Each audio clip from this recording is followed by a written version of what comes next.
বাংলালিংকের সৌজন্যে বইমেলা প্রতিদিন অনুষ্ঠানে আপনাদের সবাইকে স্বাগত জানাচ্ছি। আমি অন্তরা বিশ্বাস, আপনাদের সঙ্গে আছি আমি সুকন্যা আমির। আজ আমাদের বিষয় অনুবাদে সাহিত্য। এই বিষয় নিয়ে কথা বলতে আমাদের সঙ্গে কয়েকজন অতিথি আজ থাকবেন, কিন্তু তার আগে জানাতে চাই এই বইমেলার কি অবস্থা। এই বইমেলাতে আজকেও আমরা দেখতে পাচ্ছি গুটি গুটি পায়ে অগণিত মানুষ আসতে শুরু করেছেন, এবং আগে যে কথাটি শোনা যেত যে বইমেলায় তেমন বই বিক্রি হচ্ছে না, তো 21শে ফেব্রুয়ারির পর থেকে কিন্তু ঠিক তার উল্টো কথাটি শোনা যাচ্ছে, কারণ অনেকেই বই কিনতে শুরু করেছেন।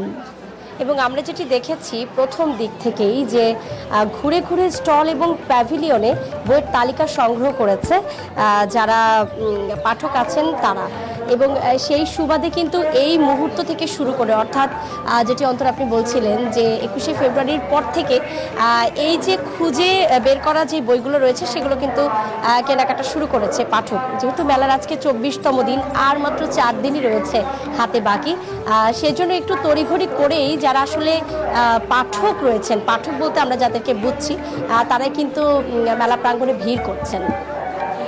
এই 4 দিনে আসলে সকল বই বিক্রি হবে এমনটাই প্রত্যাশা প্রকাশক এবং বিক্রেতা যারা রয়েছেন তাদের, এবং যারা এখনো পর্যন্ত মেলায় আসতে পারেননি তারা অবশ্যই এই 4 দিনের মধ্যে আসার চেষ্টা করবেন, এরকম অনেকেই আসলে বলেছেন। আর আজকে আমাদের যে বিষয় অনুবাদের সাহিত্য, সেই বিষয়ে আমরা যেটি দেখতে পাচ্ছি যে অগণিত অনুবাদের বইও আসলে এই বইমেলায় এবছর বের হয়েছে।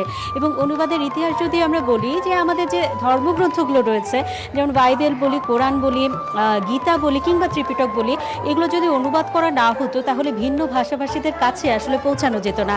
কিংবা যদি শেক্সপিয়ারের কবিতার কথা বলি, যেটি আসলে অন্যান্য ভাষাভাষীদের মধ্যে পৌঁছে গেছে, কিংবা রবীন্দ্রনাথের সাহিত্যের কথা বলি, সেটিও যেমন এই বাংলা ছাড়িয়ে বিভিন্ন দেশে পৌঁছে গেছে, তো সেটি আসলে অনুবাদ ছাড়া কোনোভাবেই সম্ভব হতো না।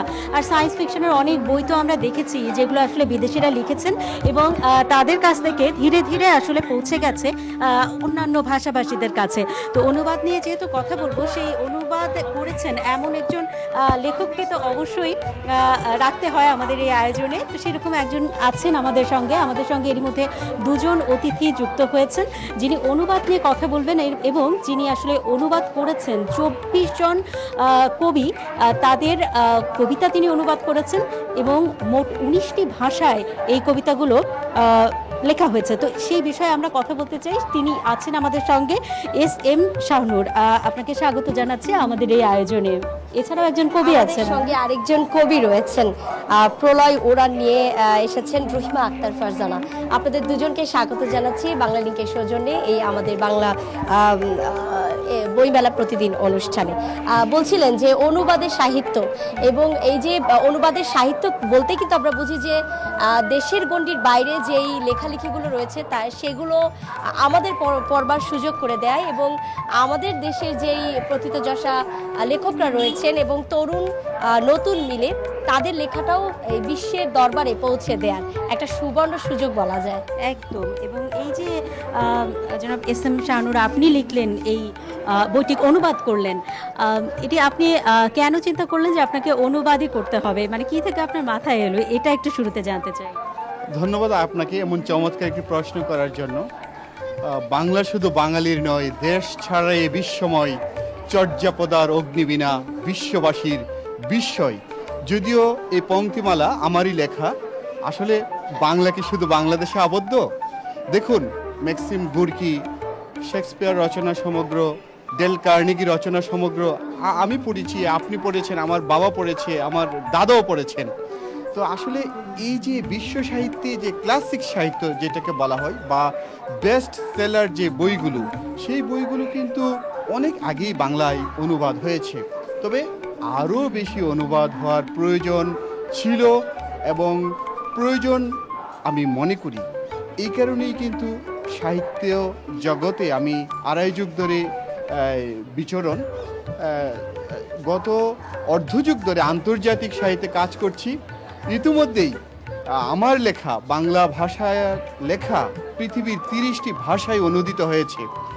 যখন পৃথিবীর অন্য ভাষায় বাংলা ভাষার কোনো লেখা অনুদিত হয়, তখন দেখলাম তাদের মধ্যে একটি আগ্রহ কাজ করেছে বাংলাকে জানার জন্য। এইভাবে কিন্তু পৃথিবীর এই সময়ের বিখ্যাত অনেক লেখক আমার বন্ধু হয়েছেন। তো আমি চিন্তা করলাম বাংলাকে তাদের মধ্যে কিভাবে সঞ্চারিত করা যায়, অর্থাৎ তার লেখা যদি আমি বাংলায় অনুবাদ করি তখন আমার বাংলা তার মধ্যে নতুন করে প্রথিত হবে, বাংলা নিয়ে তিনি ভাববেন, চিন্তা করবেন, আমার বাংলা সত্যিকার অর্থে বিশ্বময় হয়ে যাবে। এই চিন্তা থেকেই অনুবাদ সাহিত্যে আমার নতুন করে আশা। অনেক ধন্যবাদ আপনাকে। এবং যতগুলো অনুবাদ করেছেন সবই আসলে কবিতা। আরেকজন কবি আছেন আমাদের সঙ্গে, আসলে উনিও কি কবি, মানে আপনার কবিতাগুলো বিভিন্ন ভাষায় অনুবাদ করতে চান কিনা সেটা আমার আসলে জানার ইচ্ছা সুকন্যা। আমি একটু আগে কিন্তু পড়ছিলাম কি কি কবিতা লিখেছেন। দু একটি কবিতা খুব নজর কাড়লো। 24শে জুলাই বিপ্লব নিয়ে আপনি লিখেছেন এবং বেশ আলোড়িত কিছু শব্দও আমি দেখতে পাচ্ছি। যেটি বললেন যে অনুবাদে এই বিশ্ব দরবারে ছড়িয়ে দেওয়ার ইচ্ছেটি আছে কিনা? জি, অবশ্যই। যেহেতু বাংলা ভাষা সবাই তো বুঝবে না, তো অনুবাদ করতে পারলে আমার যে ইচ্ছা, আমার যে অভিপ্রায়গুলি, যেগুলো আমি জানাতে চাচ্ছি সমাজে বিভিন্ন বিষয়গুলি, এগুলি তাহলে বিভিন্ন দেশের মানুষগুলি তারা জানতে পারবে, বুঝতে পারবে এবং সেটা রিয়েলাইজ করতে পারবে। আসলে আমি যেহেতু সমাজের অসঙ্গতি নিয়ে লিখি, তাহলে আমাদের সমাজে কি চলছে এগুলি তারা বুঝতে পারবে, জানতে পারবে। এবং কবি বা লেখক বলতে কিন্তু আমরা বুঝি যে তারা যেটি অনুভব করছেন, আবেগ তাড়িত হচ্ছেন, তাদের এই আবেগ ঘন সময়টি আসলে তারা তুলে ধরতে চান পাঠকদের কাছে। একটু যদি জানতে চাই যে এই প্রলয় উড়ানটাকে পাঠক কিভাবে নিচ্ছে? আসলে তো জুলাই গণ অভ্যুত্থান এটা নিয়ে লেখা, যেহেতু এটা বাংলাদেশে একটা পট পরিবর্তন হয়ে গেছে এবং স্বতঃস্ফূর্তভাবে বাংলাদেশের প্রতিটি মানুষ একদম ছোট থেকে বয়স্ক সবাই কিন্তু এই অভ্যুত্থানে ছিল এবং আমাদের অন্তঃস্থল থেকে আমরা একটা অনুভব করেছিলাম যে আমাদের একটা পরিবর্তন প্রয়োজন।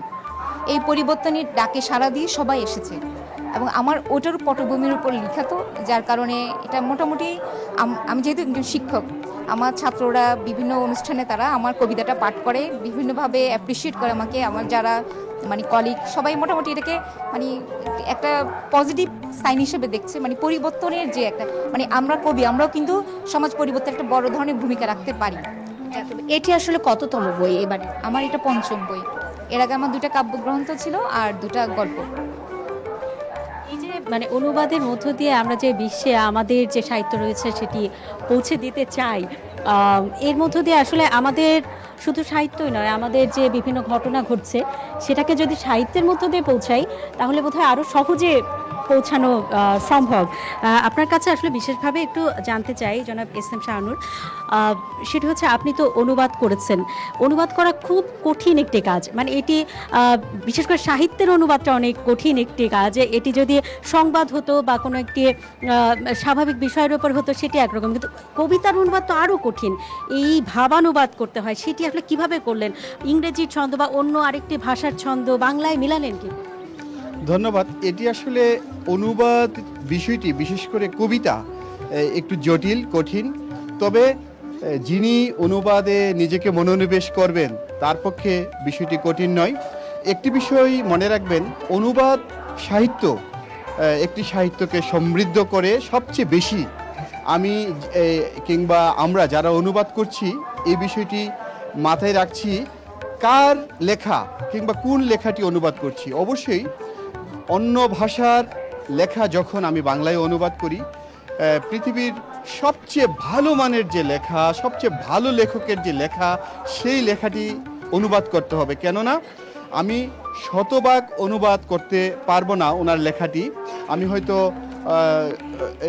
80 ভাগ কিংবা 70 ভাগ ভাব অনুবাদ করতে সক্ষম হব। এজন্য সবচেয়ে ভালো মানের ভালো লেখকের লেখা অনুবাদ করলে সেটি বাংলা সাহিত্যের জন্য কিংবা যে ভাষায় অনুবাদ করা হয় সেই সাহিত্যের জন্য সুফল কিংবা ফল বয়ে আনে। মজার কথা হচ্ছে, আমার এই কাব্যগ্রন্থ যেটি ভিন দেশের কবিদের কবিতা, যার ইংরেজি title poems of world poets, যেখানে 2024 সালে সাহিত্যে নোবেল পুরস্কার প্রাপ্ত হান কাং সহ পৃথিবীর 24টি দেশের 19টি ভাষার কবিদের কবিতা সন্নিবেশিত হয়েছে।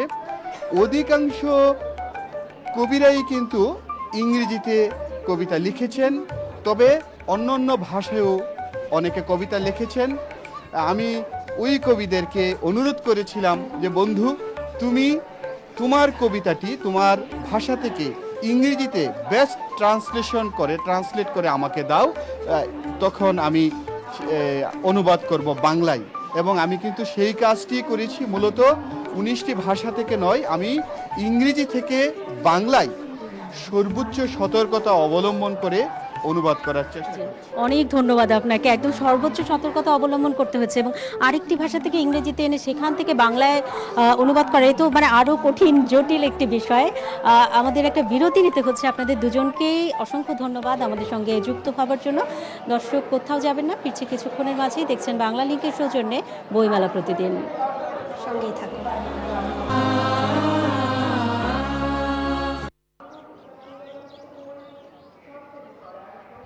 বিরতির পর আবারও স্বাগত। দেখছেন বাংলা লিংকের সৌজন্যে বইমেলা প্রতিদিন। আমরা আজ কথা বলছিলাম অনুবাদে সাহিত্য নিয়ে। এবারে একটু একটা ইংরেজি বইয়ের কথা শোনাতে চাই, যে বইটি বাংলাদেশের ঢাকা শহরকে নিয়ে লেখা, city of problems and hope. এই বইটির নাম হচ্ছে প্রকৃতি, যেখানে অনেকগুলো লেখক আসলে এই ঢাকা শহরের নানা ধরনের সমস্যাকে নিয়ে লিখেছেন। তো সেই লেখকদের মধ্যেই একজন হচ্ছেন লামিয়া তাসনিম। তিনি লিখেছেন ঢাকা শহরে যারা বাস করেন তাদের যে মানসিক স্বাস্থ্য সেটি আসলে কেমন থাকে। এই দূষণের শহরে শব্দ দূষণ, বায়ু দূষণ, নানা রকমের দূষণ। তো এত দূষণ এবং এত রকমের সমস্যার মধ্যে মানুষের মানসিক স্বাস্থ্যটাকে আসলে কিভাবে ভালো রাখা যায় সেই বিষয়ে কি আপনি লিখেছেন, বা কি রয়েছে আপনার লেখাটিতে? ধন্যবাদ অন্তরা আপুকে। আমি লামিয়া তাসনিম। আমি লেটস টক মেন্টাল হেলথ নামক একটি মানসিক স্বাস্থ্য সচেতনতা অর্গানাইজেশনের জেনারেল সেক্রেটারি। আসলে আমরা জলবায়ু পরিবর্তন বা বৈশ্বিক উষ্ণায়ন নিয়ে অনেক কথা বলি। এর যে সকল ক্ষতি আমরা দেখতে পাই চোখে, সেগুলো নিয়ে অনেক আন্দোলন, অনেক লেখালেখি হয়, কিন্তু যেই সমস্যাটা আসলে চোখের দেখার বাইরেই থেকে যায় সেটা হচ্ছে মানুষের মানসিক স্বাস্থ্য। তো আমরা খেয়াল করেছি যে জুলাই আগস্ট পরবর্তী আন্দোলনের পর যে বন্যা হলো, সে বন্যায় ত্রাণ দেওয়ার সময় আমরা দেখলাম এই যে মানুষগুলো দুর্যোগের পরিস্থিতির শিকার হলো, প্রাকৃতিক দুর্যোগের শিকার হলো, এই মানুষগুলোকে কিন্তু জীবনযুদ্ধে আবার নতুন করে শুরু করতে হচ্ছে। এই যে একটা হতাশা, এই যে একটা জীবন নিয়ে একটা টানাপোড়েন তৈরি হয় তাদের মধ্যে, এটা নিয়ে কেউ কথা বলে না। হ্যাঁ, আমাদের কিন্তু পরিবেশ আন্দোলন নিয়ে, এনভায়রনমেন্ট সায়েন্স নিয়ে আমরা অনেক লেখালেখি করি এবং এটার একটা আন্তর্জাতিক অনুষ্ঠান হয় যেটা COP নামে পরিচিত। কপে আমরা মূলত যে সকল দরিদ্র দেশ বা মধ্যম আয়ের দেশ যেমন বাংলাদেশ, বিভিন্ন দেশের ডেলিগেট হয়ে আমরা যাই। সেখানে আমরা প্রকৃতিকে আরও বেশি আরও বেশি সবুজ করে তোলার জন্য, আরও বেশি উজ্জীবিত করে তোলার জন্য একটা অর্থায়ন চাই বা ফান্ডিং চাই এবং নেগোসিয়েশন করি। সেখানে কিন্তু আমরা এই মানসিক যেই অবক্ষয়টা মানুষের, যারা ভিকটিম, যারা এই পরিস্থিতির শিকার, গ্রামের প্রত্যন্ত অঞ্চলে যে মানুষগুলো আছে তারা যে অবক্ষয়ের শিকার হচ্ছে, সেটা নিয়ে কিন্তু আমরা কথা বলি না। সেটা নিয়ে কথা বলার জন্যই আসলে আপনি লিখেছেন এবং সেটা নিয়েই আপনি কথা বলেছেন। অনেক ধন্যবাদ আপনাকে আমাদের সঙ্গে যুক্ত হওয়ার জন্য। অর্থাৎ প্রাকৃতিক দুর্যোগের সময়ে যারা আসলে ভুক্তভোগী হন। বদলের 20 বছরে বাংলালিংকে প্রতিদিন 20 মিনিটে কথা বললেই কল রেট 1 পয়সা প্রতি সেকেন্ড সারাদিন। তাদের আসলে যে নানা রকমের মানসিক সমস্যা হয় সেই বিষয়টি নিয়ে এবং তারা যেন উঠে দাঁড়াতে পারে আবার শক্তভাবে, সেই বিষয়টি নিয়ে আসলে লিখেছেন লামিয়া তাসনিম। এ পর্যায়ে চলে যেতে চাই সুকন্যা আমিরের কাছে। সুকন্যা আছেন বইমেলার অপর প্রান্তে। সুকন্যা, অন্তরা স্টুডিও থেকে বেরিয়ে তো একেবারে বইমেলা প্রাঙ্গণে আমরা চলে এসেছি। স্টল প্যাভিলিয়ন ঘুরতে ঘুরতে দুজন লেখকের সঙ্গে আমার দেখা হয়ে গেছে।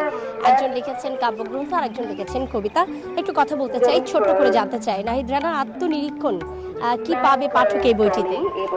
প্রথমে শুরু করছি আমার জুলাই বিপ্লবকে কেন্দ্র করেই কিন্তু আমার বইটি লেখা, যেখানে আমার একটি চমৎকার কবিতা আছে যেটা একটি চমৎকার বাংলাদেশ। তার প্রথম চারটা লাইন যদি আমি বলি, স্বপ্ন দেখি একদিন গর্ব নতুন দেশ, যেখানে থাকবে সবার জন্য শান্তির পরিবেশ, নির্বাচন হবে মুক্ত সুষ্ঠু নিরপেক্ষ, কথা বলবে গণতন্ত্র, হবে না কারো রেশ।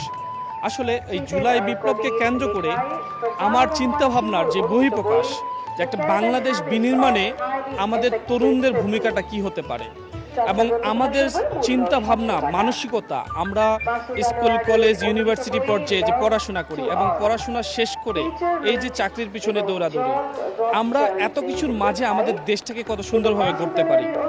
তো আমাদের যে রাজনৈতিক দলগুলো আছে তাদের মধ্যে কোনো দোলাদলি রেষারেষি না থেকে আমরা যদি একটি বাংলাদেশ, সুন্দর বাংলাদেশ বিনির্মাণে চেষ্টা করি, সেই চিন্তা ভাবনা করে কিন্তু আত্মনিরীক্ষণ বইটি লেখা। একটু আপনার সঙ্গে কথা বলবো, আমি আরেকজন কবি রয়েছেন আমার সঙ্গে, আরিফ জামান, তার সঙ্গে একটু ছোট্ট করে কথা বলতে চাই। কি আছে আসলে এই বইটিতে? বেহেশতি তিরোধান আসলে কবিতার বই, আর এখানে আমার এটা দ্বিতীয় কাব্যগ্রন্থ আমার। বেহেশতি তিরোধানের দুইটা কবিতা, বেহেশতি তিরোধান 1 এবং বেহেশতি তিরোধান 2, দুইটা কবিতা আছে এবং আরও অন্যান্য কবিতা আছে। বেহেশতি তিরোধানে মূলত আমি বোঝাতে চেয়েছি যে একজন মানুষ বেহেশতি তিরোধানের। একটু জানাতে চাই, আমাদের হাতে সময় একদম স্বল্পতা রয়েছে, আমরা এই দুজন লেখকের সঙ্গে কথা বলবো, জানাবো পরবর্তীতে যে তাদের লেখনী নিয়ে পাঠক আসলে কি বলছেন। তার এই পর্যন্তই ছিল আজকে আমাদের অনুষ্ঠান বাংলা লিংক বইমেলার প্রতিদিন অমর 21 গ্রন্থমেলা সরারদি উদ্যান প্রাঙ্গণ থেকে। সবাই ভালো থাকুন, সুস্থ থাকুন।